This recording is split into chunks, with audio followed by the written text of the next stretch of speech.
Halo pemirsa, Anda menyaksikan Sinfo Dunia dengan sejumlah informasi dari mancanegara. Bersama saya Ari Pratiwi, inilah Sinfo Dunia selengkapnya.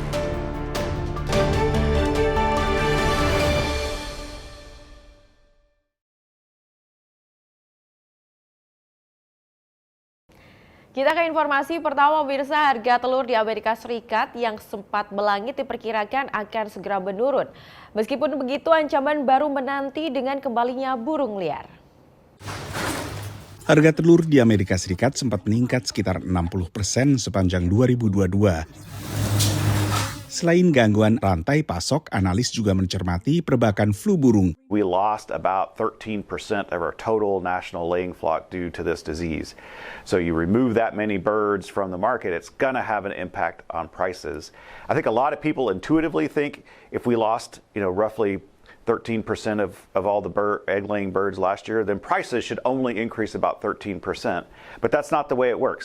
Pada saat yang sama, konsumen tetap meminati telur apakah untuk direbus atau digoreng untuk sarapan, atau bahkan dicampur sebagai bahan baku makanan lain. There's not many good substitutes for eggs. So as consumers, we tend to want to continue buying eggs even as prices rise. So it takes a pretty significant price jump to convince enough consumers to cut back to reach the number of eggs that are actually being produced at the moment.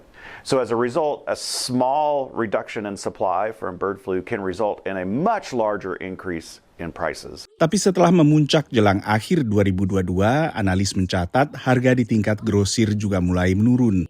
We've come down off those peaks. We're back to levels we were in November.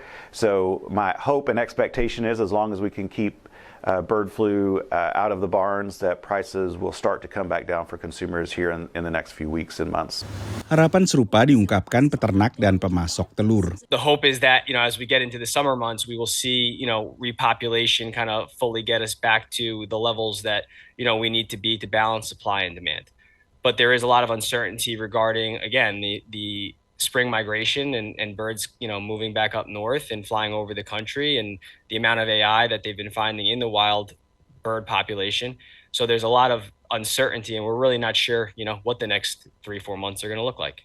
Untuk menekan risiko flu burung, banyak peternak memperketat prokes bagi pekerja hingga menggunakan teknologi guna mengusir burung liar yang menjadi sumber penularan tahun sebelumnya, menurut pantauan The American Egg Board, organisasi yang menggalakkan konsumsi telur. Our egg producers here have not had the bird flu. Their biosecurity is very high. They're very conscious of the flying ducks, which bring the disease to their ranches. Perbakan flu burung selama 2022 menyebabkan dimusnahkannya sekitar 58 juta unggas, termasuk diantaranya ayam petelur, ayam potong, dan juga kalkun.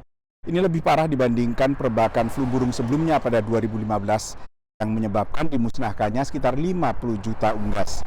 Dari Washington DC, saya Nova Purwadi dan tim VOA. Pemirsa, Presiden Ukraina telah mempresentasikan rencana kemenangan untuk Ukraina dalam perangnya melawan Rusia. Meskipun begitu, rencana tersebut mendapat tanggapan dingin dari negara-negara barat, bahkan dari warga Ukraina sendiri. 5 poin dan 3 lampiran rahasia, seperti itulah rencana kemenangan Presiden Ukraina Volodymyr Zelensky. Конкретним планом перемоги саме зараз, то може вдатися завершити війну не пізніше, ніж наступного року. Rencana itu termasuk mengundang Ukraina untuk bergabung dengan NATO dan mengerahkan kekuatan militer non-nuklir yang cukup di wilayahnya untuk menghalangi Rusia. Reaksi negara-negara barat ambigu. Usai dipaparkan, rencana ini tidak ditanggapi secara antusias oleh negara-negara barat. Ketika bertemu di Jerman pertengahan Oktober ini, baik Jerman, Amerika Serikat, Inggris maupun Prancis gagal menyepakati sebuah komitmen spesifik untuk merespon rencana kemenangan Kiev. Di dalam negeri, sikap orang Ukraina pun serupa. Він реальний, але не залежить від України. Все буде вирішено на полях битви, що найкращий друг України – це українське ЗСУ. Сподіваємось. Сподіваємось, Ми сподіваємося на краще, краще. але це буде не один рік, і звісно, нам треба самим воювати. Pengamat politik Ukraina yakin bahwa rencana itu mengandung terlalu banyak poin yang tidak realistis untuk diterapkan oleh negara-negara barat. Якби було 4 реалістичні пункти і один з серії wishful thinking, його б в методі виключення з правила могли б розглянути. Sementara itu, pakar militer mengkhawatirkan tidak adanya rencana alternatif jika negara-negara barat tidak menerapkan rencana tersebut. Поки звучить так, ніби плана Б взагалі нема. Тобто питання стоїть так: або партнери по коаліції зроблять нам те, що ми просимо, або план Б має бути саме тотальна мобілізація, при тому і людей, і фінансів. Pada saat yang sama, pakar ekonomi menyoroti, Sekutu Barat perlu memahami seperti apa dunia pasca perang nantinya. Якщо Україна переможе, це буде безпечніший світ. Якщо Україна впаде, це буде світ, в якому кожен диктатор робить що завгодно в своїй власній зоні інтересів. Setelah hampir 3 tahun invasi skala penuh, pasukan Rusia terus maju di Ukraina Timur. Ukraina juga menghadapi musim dingin yang sulit karena serangan Rusia telah menghancurkan sebagian besar sistem energi mereka. Demikian laporan tim VOA.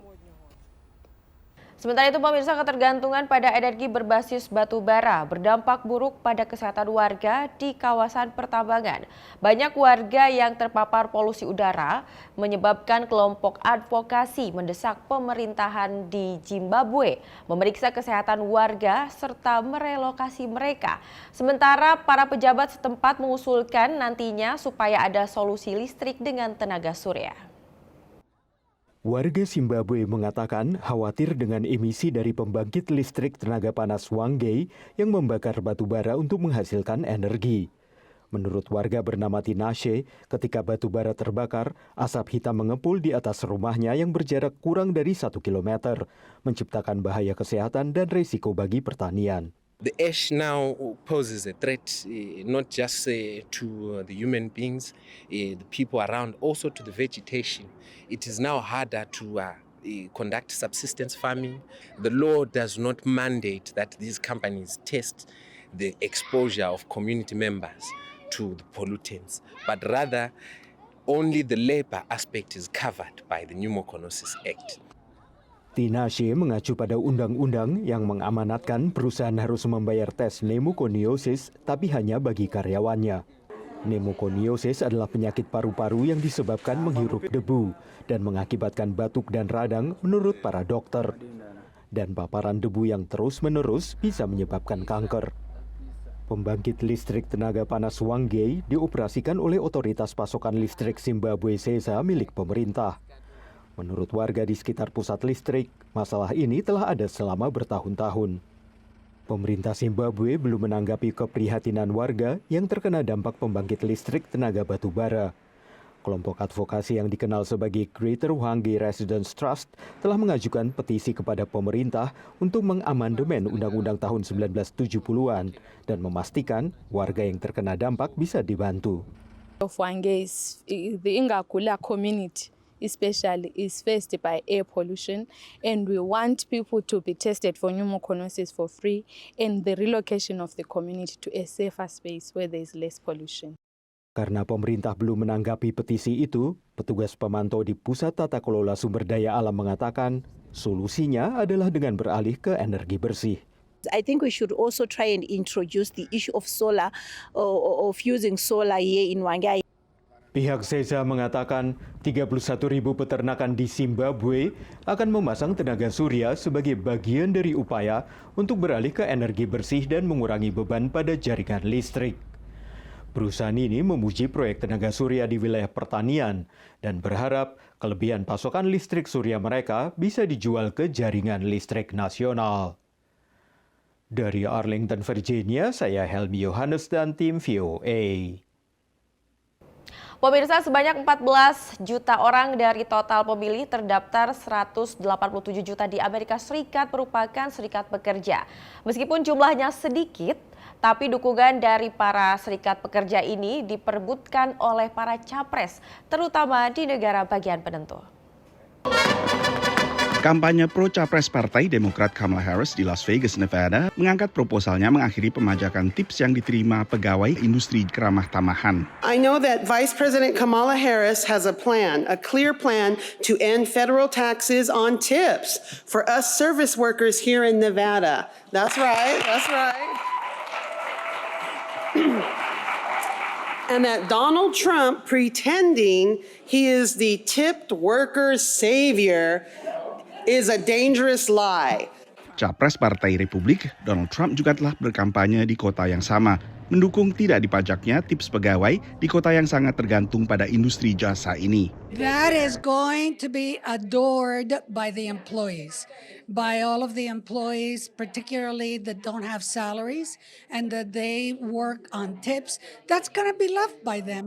Trump telah mendapat dukungan dari kepolisian Las Vegas. A man like Donald Trump and his campaign has always stood by us and said, no, I'm not going to bend to the winds of politics. The majority of our citizens trust law enforcement. And so if law enforcement says, hey, we believe this person has our best interests at heart, that they're going to keep you safe, that they're going to try and make our economy thrive, that people trust what we say.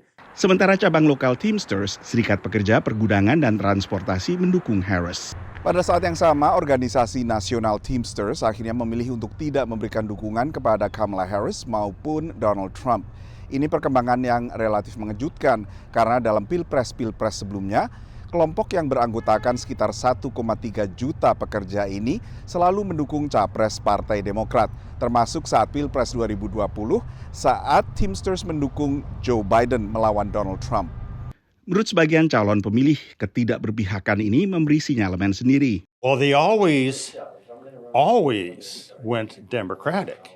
So now if they're not doing Democratic, that means they must be leaning towards who? Trump. Tapi Serikat Pekerja Kuliner di Las Vegas mendukung Harris. Working class voters are smart. They're not dumb, and they are a little skeptical.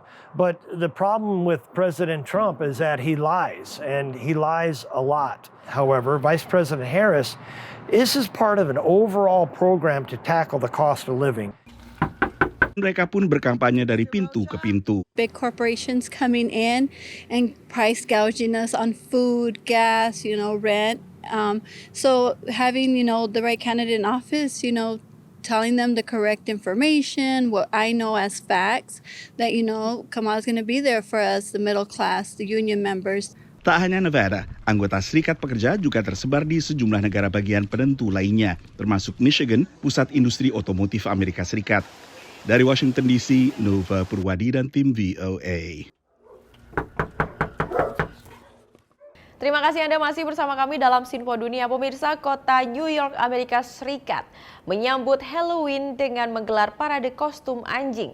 Anjing-anjing ini mengenakan kostum unik, mulai dari Cinderella hingga kostum seram. Mulai dari Cinderella sampai laba-laba. Anjing-anjing peliharaan ini meramaikan kawasan East Village, New York pada pertengahan Oktober. Hello. We are Cinderella. Right, Genji? Parade anjing Halloween Tompkins Square sudah berjalan selama 34 tahun dan tahun ini diikuti ratusan anjing dan ditonton oleh ribuan pengunjung. It was a bit difficult, but we made it. We're here. They're stunning, they're gorgeous, they're living their best lives. She's really good with other dogs. So even when another dog barks at her, she kind of sits there quietly, looks at them patiently, never argues with anyone else. She's just a happy-go-lucky doggy. Yeah, and she's a serial killer today. So watch out, she'll get you with her little knife. Sejumlah pemilik anjing memberi penghormatan kepada kota New York dengan ikon-ikon khas seperti pedagang hot dog. We wanted to do something very iconically New York. Yang lain mengenakan seragam The Yankees, tim baseball kebanggaan kota New York. His name is Gremlin. He's rocking a Jeter's jersey. We represent the Yankees. We're gonna sweep the Mets if we go on a Subway series. Atau ada juga kelompok hip hop Run DMC dari Queens, New York. No, he loves Run DMC, the music. He dances around the house. So that's why he customized his shirt. So he wanted to be part of the band. Tak sedikit pemilik anjing yang rela mengeluarkan biaya besar untuk mendandani peliharaannya. I glued all the Swarovski crystals on the shoes, one by one. A mother's love. Parade ini tidak dipungut biaya, namun seluruh pemilik anjing harus mendaftar terlebih dahulu. He's a chow chow that we shaped like a lion, and the groomer did a phenomenal job, and I'm the zebra. He's the predator, I'm the prey. Seluruh peserta kemudian berjalan menyusuri kawasan East Village dalam parade selama 2 jam. Parade ini berawal dari penggalangan dana untuk membuat taman untuk anjing pertama di The Big Apple. Tahun 90-an, sukarelawan akhirnya berhasil kumpulkan dana dan membangun taman pertama khusus untuk anjing di kota New York. Dan seperti halnya parade untuk anjing yang memang untuk memeriahkan Halloween, rumah-rumah di kota New York ikut memeriahkan dekorasi khas Halloween untuk akhir Oktober ini. Dari New York City, Randy Wijaksana, VOA. Kita beralih ke informasi selanjutnya pemirsa. Banyak konsumen Amerika Serikat ragu untuk beralih dari mobil berbahan bakar ke mobil listrik karena sedikitnya tempat isi daya dan tingginya harga.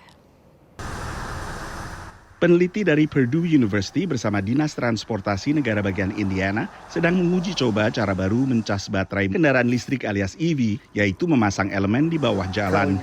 This system, you'd be able to drive your small vehicle down it, and it would be able to charge the batteries you drive over the pavement at speed. So the speed limit here is only 55 miles an hour, but you could go even faster and it would charge the battery. Prinsipnya mirip dengan pengecasan nirkabel yang telah lazim bagi perangkat elektronik konsumen. So it works similar to the way you charge your cell phone at home when you lay it on that cell phone charger. That cell phone charger sets up a magnetic field. You have a receiver in the back of your phone. When you put it on it, it's able to translate that magnetic field back into electricity and charge your battery. This works in basically that same manner. Hanya saja pengecasan bawah jalan ini dibangun dalam skala jauh lebih besar dan yang akan pertama dicas adalah truk-truk pengangkut barang di jalan bebas hambatan. We're thinking about long-term electrified roadways where the power that's being transferred from the roadway to the vehicle is enough to keep the battery of a heavy-duty truck at the same level. Mengapa truk EV yang pertama dipilih untuk uji coba? Karena persoalan biaya. You and I driving our small cars or light trucks that are EV vehicles are never going to pay for the system. The trucking industry has to come on board. Personally, from what I've seen in talking and interacting with that industry, they're ready to come on board as soon as there's a product out there that they can have confidence in. Bila uji coba ini sukses, dampaknya bisa meluas. If it were ubiquitous, meaning that it was pretty much everywhere, you wouldn't need as big a battery pack in a vehicle, and that would bring the cost of EVs down, because a lot of the expense in EVs are that battery cost today. Harga kendaraan listrik alias EV masih relatif tinggi, dan ini menjadi salah satu penghalang utama adopsi EV di Amerika Serikat. Satu lagi penghalang bagi adopsi EV di Amerika Serikat terkait dengan infrastruktur. Tidak terlalu banyak adanya pusat pengecasan mobil listrik dibandingkan dengan jumlah SPBU yang sekian banyak dan mudah ditemui di Amerika Serikat. Bahkan sebagian pemilik EV ragu apakah mereka bisa menggunakan kendaraan listrik mereka untuk perjalanan antar kota. Adanya jalan raya yang bisa mencas otomatis mobil bisa membantu memperluas jangkauan EV. This is something that aims at reducing that range anxiety. That's something that we're hopeful it can do. A lot of people are calling this science fiction brought to life, and in a lot of instances it really is. It's revolutionary because it's not really been done before, certainly not at this scale. Pengecasan EV sambil melaju di jalan raya sudah pernah dicoba di Detroit, negara bagian Michigan, meski hanya melibatkan selintas jalan relatif pendek di kota yang menjadi pusat industri otomotif tersebut. Dari Washington DC, Nova Purwadi dan tim VOA. Sementara itu pemirsa, sebuah gerakan di Kenya memanfaatkan teknologi pertanian perkotaan untuk mendorong warga menanam sayuran serta buah-buahan. Di Rumah Sakit Mama Lucy Kibaki di pinggiran timur Nairobi, Gregory Kimani merawat tanaman di Seti Shamba atau pertanian kota, yakni sebuah inisiatif pertanian perkotaan organik. Tujuannya adalah meningkatkan produksi pangan di wilayah perkotaan untuk memerangi kelaparan dan kekurangan gizi. Menurut Gregory, ia ingin mempromosikan pertanian di daerah perkotaan dan inisiatifnya ini menjadi pusat informasi dan sumber daya yang membantu mewujudkan hal itu. We are sensitizing urban communities. We are sensitizing individuals who have households, who have a space as little as a balcony, that you can have a small vertical garden and you can produce food. This is going to cushion your family and yourself from the adverse economic effects of buying food. Lebih dari separuh populasi dunia kini tinggal di perkotaan dan tren ini diproyeksi akan terus berlanjut hingga 70% pada tahun 2050 menurut data Bank Dunia. Bank Dunia mengatakan populasi Nairobi telah meningkat menjadi lebih dari 4 juta orang dan menurut Organisasi Pangan dan Pertanian PBB, meluasnya kota memicu pembangunan dan mengambil alih sebagian besar ruang yang dulunya dipakai untuk pertanian. Siti Shamba memakai teknologi pertanian perkotaan untuk memaksimalkan ruang yang tersisa. Inisiatif ini melatih warga dan bermitra dengan sekolah-sekolah untuk memberikan pengalaman langsung di bidang pertanian, yakni mata pelajaran utama dalam kurikulum baru berbasis kompetensi di Kenya. We have different technologies whereby we have fish farming, hydroponic, aquaponic, poultry farming, and also we have black soldier flies. Lalat-lalat tersebut berguna untuk mengurai sampah organik dan membuat pakan ternak. Petugas medis kota Charlotte Changira menerapkan metode pertanian kota yang memungkinkannya menanam 6 jenis sayuran sekaligus.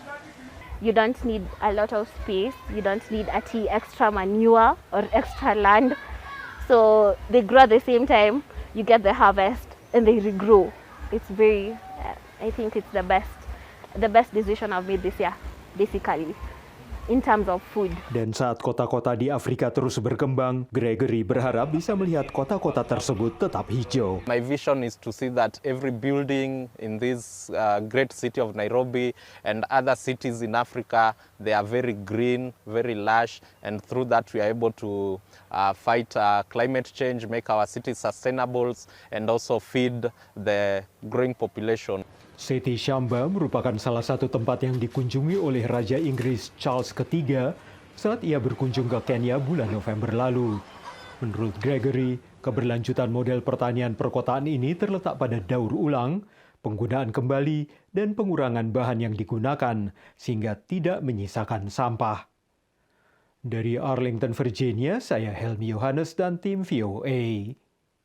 Dan pemirsa, informasi tadi menjadi informasi terakhir kita kali ini.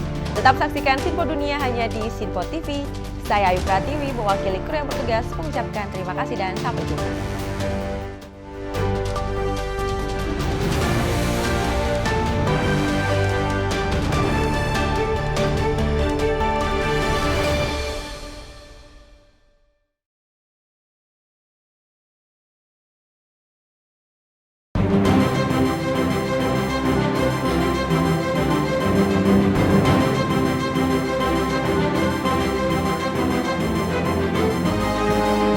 Sinpo TV, News, Sport, Entertainment.